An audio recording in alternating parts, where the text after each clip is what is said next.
অনেক মন খারাপের পর ছাদে গিয়ে যখন দেখলাম এত সুন্দর ফুলের কড়ি বেরিয়েছে, কী যে ভালো লাগছিল। কারণ পদ্ম গাছটা না আমি অনেক শখ করে বানিয়েছিলাম। অনেক দিনের একটা সুপ্ত বাসনা ছিল যে এই পদ্ম গাছটা লাগানোর। আর আমার মায়েরও ভীষণ ইচ্ছা ছিল যেন একটা পদ্ম গাছ আমি আনি, আর তাই জন্যই মাকে গিফট করা। আর ভীষণ আজকে ভালো লাগার একটা দিন, এত সুন্দর একটা পদ্ম ফুটেছে। আমি তুলিনি, ওটাকে ওরকমভাবেই রেখে দিয়েছি। আজকে সারাটা দিনই ভীষণ মন খারাপের একটা দিন ছিল, কারণ তোমাদের সাথে আগের ভিডিওতেও শেয়ার করেছিলাম। তো যাই হোক, গোপাল সোনাকে দিয়া অনেক কিছু গিফট করেছিল, প্লাস প্রিয়ারা ওরা সবাই গোপাল সোনার জন্য অনেক মিষ্টি এনেছিল। তো সেইগুলো তো গোপাল সোনাকে দিয়েছি, আর এই ড্রেসগুলো আজকে দিয়া গিফট করেছে। আর আমি যার থেকে কেক নিয়ে, ও কিন্তু গোপাল সোনার জন্য অনেক চকলেট এনেছিল, মিষ্টি এনেছিল। তো আমি সব কিছু দেবো গোপাল সোনাকে, অবশ্যই ভোগ লাগাবো। আর এই দেখো গোপাল সোনা কত খুশি, দেখেছো? ময়ূক সোনা 3টে জামা পেয়েছে নতুন নতুন, ভীষণ খুশি।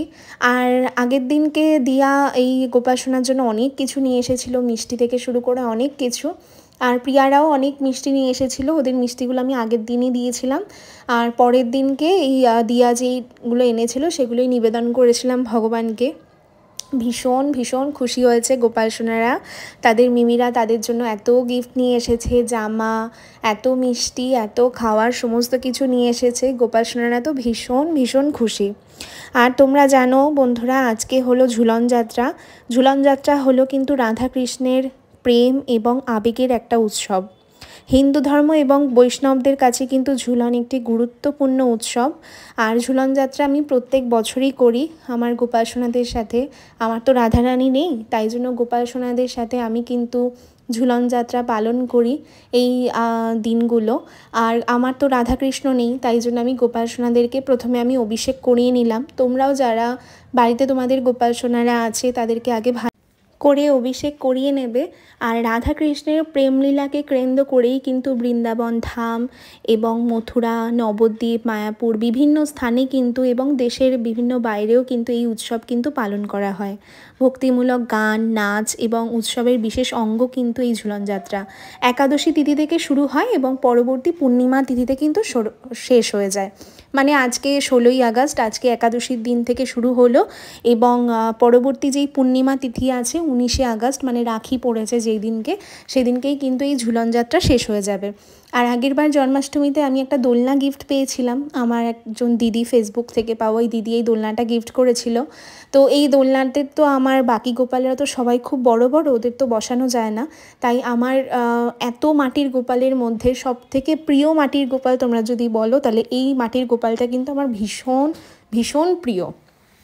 মানে ওর যে এই মুখশ্রী, ওর যেই শান্ত স্বভাব, মানে ভীষণই আমার ভালো লাগে। তো আমার কাছে তো অনেক মাটির গোপাল আছে, সবাই আমার কাছে খুব প্রিয়। তার থেকে আমার কাছে বেশি কিন্তু এই শান্ত আমার সোনা ছেলেটা, ওকে আমি একটু দোল দিই। আর ওকেও আমি এই দোলনাতে বেশিরভাগটা বসিয়ে রাখি, আরও 2-3 জন আছে তাদেরকে ঘুরিয়ে ফিরিয়ে আর কি বসাই। তো আজকে দোলনাটা আমি এদিকে অ্যাডজাস্ট করে ওকে কিন্তু ভালো মতন দোল খাইয়ে দিলাম। আর আমি খুঁজছিলাম যে একটা রাধারানী কোথায়, আমি দেখলাম যে আমার মানে ঠাকুর ঘরে রাধারানী নেই। তো একটা রাধারানীর খুব তাড়াতাড়ি ব্যবস্থা করতে হবে। আর আমাকে অনেকেই বলে যে তুমি একটা রাধারানী নাও। তাই এবার সত্যি একটা রাধারানী দেখছি লাগবে, একটা বান্ধবী দরকার। আর আমার এই জামাটা না ভীষণ ভীষণ পছন্দ, জানো তো। আগের বছর জন্মাষ্টমীতে এটা আমি ময়ূকের জন্য কিনেছিলাম, ভীষণ পছন্দ করি আমি এই জামাটা, এত ফেভারিট আমার ওই জামাটা। তাই জন্য আজকে মিশুককে পরিয়েছিলাম, আর ময়ূককে পরিয়েছিলাম। দিয়া একটা সুন্দর ড্রেস গিফট করেছিল, ওটা পরিয়েছিলাম। আর তোমাদেরকে তো আমি একটা ভিডিওতে বলেছিলাম যে আমি বই পড়তে কিন্তু ভীষণ ভালোবাসি। আমি যখনই ফাঁকা টাইম থাকি আমি যে কোনো বই ভীষণ ভালোবাসি। তাই জন্য এই বইটা আমাকে আমার কাকা গিফট করেছে। কিছুদিন আগে কলেজ স্ট্রিটে গেছিলো, তো আমি বলেছিলাম আমার জন্য একটা ভালো দেখে একটা বই নিয়ে আসবে। আর আমাকে এরকম একটা ঠাকুরের বই গিফট করেছে। আমার তো ভীষণই ভালো লেগেছে, আমি বই পড়তে খুব খুব ভালোবাসি অফ টাইমে। আর আমি বইটা পড়বো, এখনও আমার পড়া হয়নি, 2 দিন হলো আর কি দিয়েছে। আর এই দেখো গোপাল সোনাকে একটু দোলও খাইয়ে দিলাম। এইভাবেই আমি ঝুলন যাত্রা পালন করি, সবাইকে সুন্দর করে সেবা দিই, সুন্দর করে সাজাই, অভিষেক করাই পঞ্চামৃত দিয়ে। আর প্রত্যেক দিনই কিন্তু ভোগ লাগাতে হবে গোপাল সোনাকে। আর অবশ্যই কিন্তু এই কটা দিন তোমরা নিরামিষ আহার করবে, আমিষ আহার কিন্তু বর্জন করতে হবে। তো চলো বন্ধুরা, এইভাবেই পালন করলে